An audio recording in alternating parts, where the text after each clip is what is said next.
As fish continue to wash up on the beaches in southwest Florida, researchers at Florida Gulf Coast's Water School are continuing to look into methods on how to mitigate red tide and how to deal with all those fish. I spoke to one researcher. Let's look at to turn those fish into compost.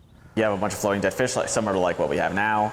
Let's come up with a way to do something with them besides dump them all in a landfill. Adam KSC's with FGCU's Vester Field Station decided to look into composting the fish a few years ago, but questioned if the red tide toxins would remain. It's a pretty stable toxin, and out in nature in the field, the cells will burst, the toxin gets out, and if the toxin will be in the water, it'll eventually fall into the sediments, and it'll stay in there for a while. KSC's gathered red tide killed fish from Moat Marine Lab and set up one barrel and added bacteria to make compost and a separate for control.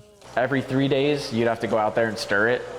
You want to make sure you're allowing the bacteria to get oxygen, stuff like that. And after a few weeks, KSC said the smell was almost unbearable. You'd have these respirators on, the ones that you see on radioactive TV shows where it's Chernobyl and stuff like that. We had those, and it didn't work. But what did work was turning the fish into compost without harmful toxins remaining. Despite the success, KSC's never tested growing anything in the compost, but he still believes it is a viable option.